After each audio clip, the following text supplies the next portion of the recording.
আমরা আজকে দেখব iPhone 17 pro max versus Samsung S25 আলট্রার স্পিড টেস্ট। তো চলুন কথা না বাড়িয়ে চলে যাই আমাদের সেই স্পিড টেস্টে। আমরা প্রথমে চলে যাব বুট টেস্টে। দেখা যাক কোনটা প্রথমে বুট হয়। আমরা একটু অপেক্ষা করি। দুইটা ফোনেরই লোগো দেখা যাচ্ছে। আইফোনের অ্যাপেল লোগো, স্যামসাংয়ের গ্যালাক্সি। সময় নিচ্ছে, দুইটা ফোনই সময় নিচ্ছে। প্রথমে স্যামসাং বুট করে নিল, তার কয়েক সেকেন্ড পরে হচ্ছে আইফোন 17 প্রো ম্যাক্স। সো বুট টেস্টে স্যামসাং এগিয়ে গেল। এবার চলে আসবো আনলক টেস্টে।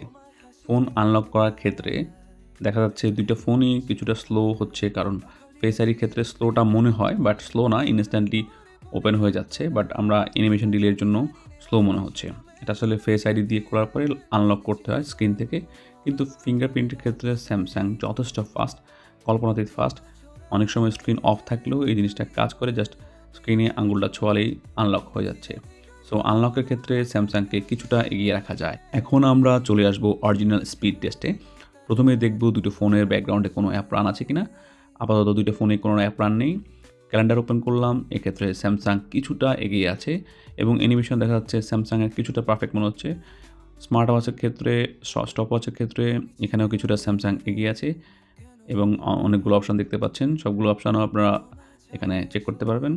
কম্পারেটিভলি নিচের অপশানের যে অ্যানিমেশনটা মানে আইফোনে অনেক স্মুথ স্যামসাংয়ের তুলনায়। এরপর আমরা দেখব হচ্ছে ক্যালকুলেটর অ্যাপ্লিকেশন। এখানেও স্যামসাং কিছুটা এগিয়ে। অ্যাপ ক্লোজিং অ্যানিমেশনে কিন্তু আইফোন অনেক বেটার ছিল, এখন স্যামসাং এগিয়ে আছে। প্লে স্টোর এবং অ্যাপ স্টোরের ক্ষেত্রে এখানেও স্যামসাং এগিয়ে।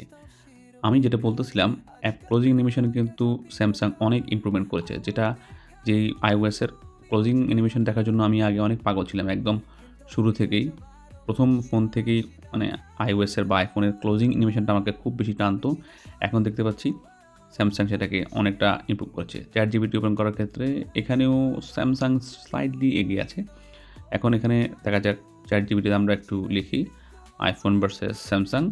এখানেও লিখবো আইফোন ভার্সেস স্যামসাং। দেখা যাক ChatGPT কোনটার ক্ষেত্রে কুইকলি রিপ্লাই দেয়। এখানে দেখা যাচ্ছে যে স্যামসাংয়ের ক্ষেত্রে রিপ্লাই দেওয়া শুরু করেছে, বাট আইফোনে কিছুটা দেরিতে দিচ্ছে। এটা অবশ্য iOS এবং গ্যালাক্সির ক্ষেত্রে ওএস উপর নির্ভর করে ওরা হচ্ছে যে কোনটা অপটিমাইজ বেশি করেছে, কোনটা অপটিমাইজ এখানে একটু কম করা আছে। এরপর হচ্ছে জেমিনাইতে আমরা যাব। জেমিনাইতে দুইটাই সেম টাইম মনে হচ্ছে, অ্যাপল কিছুটা এগিয়ে থাকতে পারে। এরপরের অ্যাপ্লিকেশানে অ্যাপল সামান্য এগিয়ে আছে। এরপরে এই অ্যাপ্লিকেশানে দুইটা সেম টাইম মনে হচ্ছে। এরপরে ইউটিউবে যাব, ইউটিউবে আইফোন অনেক এগিয়ে। এখনও স্যামসাংয়ে আসেনি, আইফোনে অনেক আগে চলে এসেছে। সো ইউটিউবের ওপেনিংয়ের ক্ষেত্রে iOS অনেক এগিয়ে। এখন আমরা একটা আবার রিফ্রেশ করে আবার ওপেন করলাম, সেক্ষেত্রে সেম টাইমে মনে হচ্ছে, বাট অ্যাপল কিছুটা এগিয়ে আছে। এখন আমরা একটা ভিডিও প্লে করতে পারি, দেখা যাক। আমরা একটু ব্যাকে চলে আসি। আমরা ইউটিউব প্রিমিয়ামে ঢুকলাম, প্রিমিয়ামে ঢুকে দেখলাম সেম টাইমই দেখাচ্ছে। এরপর আমরা ইনস্টাগ্রামে যাব, ইনস্টাগ্রামে এখানে সেম টাইম মনে হচ্ছে, একদম নেক অ্যান্ড নেক, একদম নেক অ্যান্ড নেক মনে হচ্ছে। এখানে অ্যাপলকে কিছুটা স্লাইডলি বেটার দেওয়া যায়, বাট এখানে কালার কিন্তু ডিফারেন্স দেখা যাচ্ছে। এরপরে হচ্ছে এক্স এখানে দুইটাই কম্পারেটিভলি সেম মনে হচ্ছে। প্রথমে মনে হচ্ছে স্যামসাং এগিয়ে, পরবর্তীতে মনে হচ্ছে iOS এগিয়ে। এখানে ক্লোজ করলাম, তারপরে অ্যাপ্লিকেশানে হচ্ছে যে স্যামসাং কিছুটা এগিয়ে পরবর্তী অ্যাপ্লিকেশানে, এবং আপনারা কিছু অপশান দেখতে পাচ্ছেন। এখানে স্লাইডলি স্যামসাং এগিয়ে আছে। এরপরে আমরা একটা গেম প্লে করব। গেমে এখানে কিন্তু রিয়েল টেস্ট শুরু হয়ে যাবে। গেমের ক্ষেত্রে প্রসেসরগুলো একদম জিপিইউগুলো সবসময় সর্বোচ্চভাবে কাজে লাগে। সো এখানে দেখা যাচ্ছে স্যামসাং স্লাইডলি এগিয়ে এখন পর্যন্ত। তারপরে গেমটি আমরা ওপেন করব সাবওয়ে সার্ফার। এখানে দেখা যাক, এখানে iOS মানে আইফোন কিছুটা এগিয়ে আছে এবং গেম প্লের ক্ষেত্রে স্মুথনেসটা কিছুটা স্যামসাংয়ে বেশি পাওয়া যাবে, যেহেতু রিফ্রেশ রেটের ক্ষেত্রে স্যামসাং একটু এগিয়ে থাকবে। পরবর্তী গেমের ক্ষেত্রে দেখা যাচ্ছে কোনটি এগিয়ে থাকবে। এখানে সেম, একদম সেম টু সেম। এখানে আমরা দেখতে পাচ্ছি same to same, neck and neck, একদম একই সময়ে কাজ করছে। এখন আমরা দেখব যে অ্যাপগুলো ছিল সেগুলো ব্যাকগ্রাউন্ডে কেমন আছে।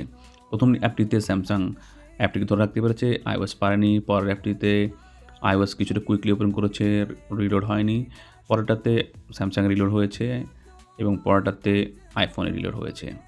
দেখা যাচ্ছে এক একটা অ্যাপের ক্ষেত্রে ভিন্ন ভিন্ন আচরণ দেখাচ্ছে দুইটি ফোন। সো আমরা পরবর্তী অ্যাপের দিকে ধাবিত হব। বাট এখানে মানে ব্যাকগ্রাউন্ডে অ্যাপ ধরে রাখার যে ব্যাপারটা, এটা কিন্তু স্যামসাং প্রথম ধরে রাখতে পারলেও পরে আইফোন কয়েকটা অ্যাপে ধরে রেখেছে। সো এই ধরে রাখার ব্যাপারটা র্যামের উপর অনেকটা নির্ভর করে। দেখা যাক পরবর্তীতে কী হয়। আমরা আবার ব্যাকগ্রাউন্ড অ্যাপগুলো দেখব। এখানে অ্যাপগুলো দেখতে পাচ্ছেন লোড মানে একদম ইনস্ট্যান্টলি ওপেন হচ্ছে। গেমের ক্ষেত্রে লোড হচ্ছে, তারপরে গেমের ক্ষেত্রে রিলোড হচ্ছে। গেমগুলো কিছুটা মানে রিলোড হচ্ছে, কিছুটা ধরে রাখতে পেরেছে ব্যাকগ্রাউন্ডে, এবং এই অ্যাপটা পেরেছে, এইখানটা পেরেছে, ইনস্টাগ্রাম পেরেছে, ইউটিউব কিন্তু একদম আগের জায়গায় আছে। পরবর্তী অ্যাপগুলো জেমিনাই, চ্যাটজিপিটি এবং ক্যালকুলেটর, ক্লক, এই সবগুলো কিন্তু ব্যাকগ্রাউন্ডে রয়েছে। সো আইফোনের র্যাম ম্যানেজমেন্ট কিন্তু বেটার দেখা যাচ্ছে। সো এখন আমরা দেখব স্যামসাংয়ের ক্ষেত্রে।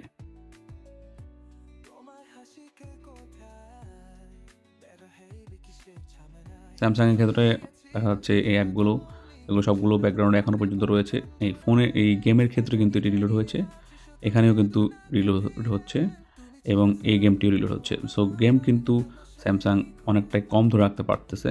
আইওএসের ক্ষেত্রেও গেমগুলো আসলে ধরে রাখতে পারেনি এবং স্যামসাংয়েও ধরে রাখতে কষ্ট হচ্ছে। বাট অন্যান্য অ্যাপ যেগুলো এটা মনে হচ্ছে ধরে রাখতে পেরেছে। এক্স পেরেছে, ইনস্টাগ্রাম লোড হয়েছে, ইউটিউব পর্যন্ত লোড হয়েছে, চ্যাটজিপিটিও লোড হচ্ছে, জেমিনাই দেখা যাক, জেমিনাই লোড হয়েছে, পরবর্তী অ্যাপটিও লোড হয়েছে। সো ক্যালকুলেটর এবং ওয়াচ ক্যালেন্ডার, মানে ম্যাক্সিমাম ক্ষেত্রে দেখা যাচ্ছে আইফোন অনেকটা ধরে রাখতে পেরেছিল, ব্যাকগ্রাউন্ডে স্যামসাং ধরে রাখতে পারেনি। সো স্পিড টেস্ট এবং র্যাম ম্যানেজমেন্টে কিন্তু আইওএস অনেক অনেক এগিয়ে।